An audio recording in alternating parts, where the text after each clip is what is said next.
और हमने पेस्टिसाइड डाल डाल कर देश की जनता का पेट भरने के लिए इन्होंने हमारे को यूरिया खाद डालने के लिए मजबूर, हमारे को घर पे धक्के से ला कर दिया कि अपनी फसल में आप ये खाद डालो, पेस्टिसाइड डालो, ताकि इसकी क्वांटिटी बढ़े खेत से। ये तो बहुत बड़ी बात बता रहे हैं आप। जैसा कि बताया जाता है कि उर्वरक डाल के और पेस्टिसाइड्स डाल डाल के जो खेत में ज़्यादा से ज़्यादा उत्पाद करने की कोशिश की जाती है किसानों के द्वारा।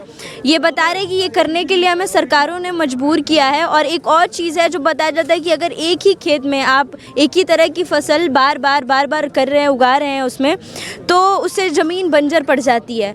तो ऐसा नहीं है कि जो देश के किसान हैं उनको इसके बारे में आइडिया नहीं है, नॉलेज नहीं है, ये जानते हैं, लेकिन मजबूरी के तहत इन्होंने लगातार पेस्टिसाइड डाल के और लगातार एक ही तरह की खेती अपने ज़मीन पे की है, जिससे ज़मीन बंजर हो रहा है। ये जानते हैं फिर भी ऐसा कर रहे हैं। जी हाँ, सही कह रही हूँ मैं? बिल्कुल आप सही कह रहे हो कि ये उस टाइम की मजबूरियां रही होंगी, बट हम अगर अब हम जिन फसलों का रेट, हम भी चाहते हैं कि हम चेंजेस करें, हम भी चाहते हैं चेंज। कोई नहीं चाहता किसी की भूमि बंजर हो।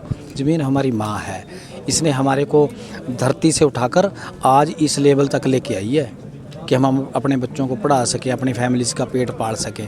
कौन चाहेगा कि मेरी ज़मीन बंजर हो जाए? कौन चाहेगा कि मेरे खेतों का पानी ख़त्म हो जाए? पंजाब के अंदर हालात ऐसे कर दिए कि जो ट्यूबवेल लगे हैं उनसे गंदा पानी आ रहा है, और हमारी नस्लें और फसलें, नस्लों को तो कैंसर तक हो रहा है पेस्टिसाइड का। अगर कि अब मेरे खेत से कोई बीमार, मेरे घर से कोई बीमार होगा तो दुख किसको होगा? मेरे को होगा। ये जानते हुए बूझते हुए अब हमारी मजबूरियां, हम सरकार से यही चाहते हैं और देश की जनता से भी अपील करते हैं कि हम चाहते हैं कि देश की सरकार सुनिश्चित करे हर फसल के ऊपर MSP, तो चेंजेस ऑटोमेटिक आएंगे, वो सरकार को फिर करने नहीं पड़ेंगे। तो इस देश की सरकार ने भिजवाई है हमारे से। जब देश भूखा मर रहा था, देश की सरकार ने बोला कि आप धान करो, आप गेहूं करो। ये देश का इतिहास है, आपने पढ़ा होगा। हाँ, हमारे को यहाँ लाकर खड़ा करने वाली कौन है?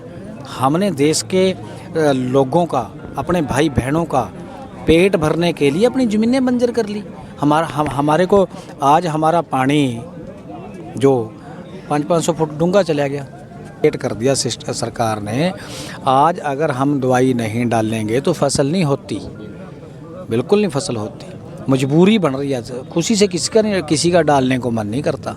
कुछ एरिया में तो ना, जैसे पंजाब में तो इतना हो गया, जो लास्ट वाले बॉर्डर एरियाज़ हैं इनमें तो रेड लाइन दे दी गई है कि कुछ आने वाले 4-5 सालों में पानी नीचे से ख़त्म है।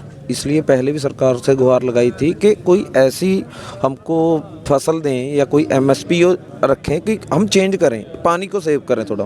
पर सरकार का कोई ध्यान नहीं है इस पर, वो पानी बिल्कुल निचले लेवल पे चला गया है। तो इसका सॉल्यूशन क्या है? सरकार क्या करे? तो जो कम से कम ऐसी कोई फसल पे वो दे जहाँ पानी कम लगे। जैसे कौन कौन सी फसल? चावल वाली जो आप कह रहे थे, वो उसमें सबसे ज़्यादा पानी लगता है, सबसे ज़्यादा। उसी का हल दे दे हमको कोई निकाल के, कोई और MSP दे दे किसी और चीज़ पे, तो मतलब यही है। और तो क्या होगा?